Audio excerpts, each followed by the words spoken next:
Γεια σας παιδιά, ελπίζω να είστε όλοι καλά. Έφτασε επιτέλους ο KDC Namek Goku και πάμε να κάνουμε μία ανάλυση αυτό το έργο τέχνης πραγματικά. Όπως στο βίντεο με το Vegeta θα ξεκινήσω με τα θετικά και στο τέλος θα αναφέρω και τα αρνητικά. Ας ξεκινήσουμε εξωτερικά. Έρχεται σε ένα artbox κουτί με πολύ ωραία στο επάνω μέρος ο Goku με μία από τις δύο πόζες, αυτή με τη γροθιά και την μπλούζα.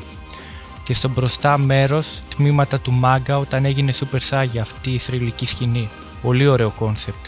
Λοιπά στούντιο, εφαρμόστε το κι εσείς. Στο εσωτερικό φαίνεται το Certificate of Authenticity, μια ωραία μεταλλική πλακέτα με μια πλαστική θήκη να το βάλεις και μια ωραία αφίσα με την ίδια πόζα που έχει και το κουτί, δηλαδή που είναι με σφιχτή τη γροθιά και την μπλούζα. Το κουτί είναι με strap ζεμένο για έξτρα ασφάλεια. Μπράβο KD, να το κάνουν παραπάνω στούντιο. Πάμε τώρα στην βάση. Καταρχάς είναι βαριά. Να ξέρετε, τα resin statues έχουν βάρος 15-20 κιλά, εξαρτάται από πολλά πράγματα, αλλά είναι τουλάχιστον 10 κιλά. Τα κύματα από το translucent resin είναι απλά απίστευτα. Τα χρώματα από το γρασίδι είναι πιστά στο Namek και έχουν πάνω άσπρο και κίτρινο highlight και βοηθάει στο φωτισμό αυτό. Αυτό το έχουν αντιγράψει από τη Tsume, άλλο στούντιο, και είναι πολύ καλό πράγμα. Τα κύματα έχουν δυνατούς μαγνήτες για να τα κρατάνε και ο Goku μπορεί να μπει σε δύο διαφορετικές θέσεις ανάλογα με το πάνω μέρος, το τόρσο δηλαδή που θα επιλέξεις. Είναι πολύ έξυπνο γιατί στην ουσία έχεις 4 διαφορετικές γωνίες για να δείξεις τα δύο τόρσο. Νομίζω ήρθε η ώρα να μιλήσουμε για τον πρωταγωνιστή βέβαια που είναι ο Goku. Καταρχάς είναι βαρύς, παίζει να ζυγίζει 3-4 κιλά σιγουράκι.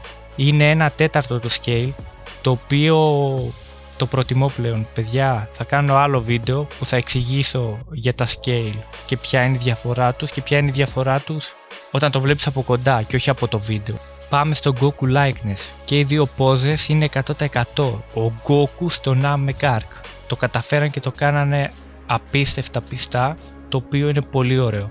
Υπερβολικά μεγάλα fluffy τα λένε μαλλιά, δηλαδή σε εκείνο το arc ήταν πολύ μεγάλα τα μαλλιά του. Και το αντιγράψαν ακριβώς, μπράβο CKD, με περισσότερες γωνίες στο πρόσωπο σε αντίθεση με το Dragon Ball Super και τις τελευταίες ταινίες, δηλαδή είναι ο παλιός καλός Goku. Το sculpt είναι 10/10, το πετάω έτσι το δεκάρι, δηλαδή και από τα βίντεο φαίνεται αλλά και από κοντά κάνει μπαμ το πόσο καλό sculpt έχουν κάνει τα παιδιά. Η μυϊκότητα, τα αίματα από τη μάχη, το battle damage του Goku από τη μάχη είναι δεκαράκι. Ειδικά στο τόρσο με την iconic σκηνή με το αίμα στο μάτι, φαίνεται πόσο buff ήταν και σε εκείνο το arc και έχει αποτυπωθεί ακριβώς το άγαλμα. Έχει texture και στα ρούχα και στο δέρμα που προσωπικά μου αρέσει και είναι πολύ καλό το texture που έχει, αλλά και στο 1/4 είναι και ψιλομast να έχει. Αν θέλει η εταιρεία να θεωρείται ένα κλικ πιο στο premium πρέπει να βάζουν texture. Εμένα μου αρέσει κιόλας προσωπικά. Το βάψιμο και οι σκιές είναι και αυτές 10/10, γενικά έκανε μόνο δεκάρια KD. Δηλαδή το ξεφτύλισε με την καλή έννοια σε όλα. Πήγε all in σε αυτό το άγαλμα να πει θα κάνουμε τον καλύτερο Goku και το πετύχανε. Στο engineering κομμάτι ήταν καλή σε σχέση με τη Last Sleep Studio. Κάθε κομμάτι, μαγνήτες, όλα μπαίναν χωρίς δυσκολία εκεί που έπρεπε. Ο φωτισμός είναι πολύ δυνατός και πολύ ωραίος. Τονίζει ωραία τον Goku αλλά και την βάση. Αυτά ήταν τα θετικά. Πάμε όμως τώρα να συζητήσουμε λίγο και τα αρνητικά. Αρχικά τα αρνητικά είναι πιο πολύ προτάσεις παρά αρνητικά για το άγαλμα καθεαυτό. 1. Θα μπορούσαν να βάλουν ένα mini stand για την κάρτα αυθεντικότητας για να κάνεις display με το άγαλμα και την κάρτα αυθεντικότητας. Έλα KD, δεν θέλω τσιγκουνιές.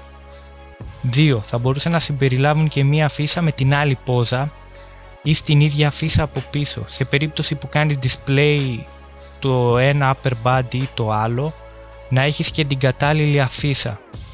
3. Θα μπορούσαν να γίνουν με μικρότερα κενά τα κύματα που ήταν ήδη στη βάση, όχι αυτά που έβαλα με μαγνήτες.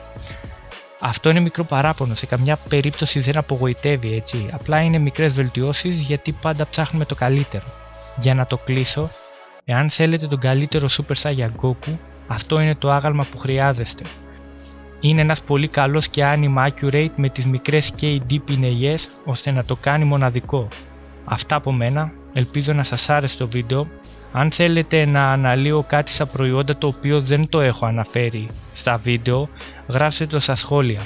Ευχαριστώ, κάντε like, subscribe, share αν σας άρεσε το βίντεο. Καλή συνέχεια από μένα.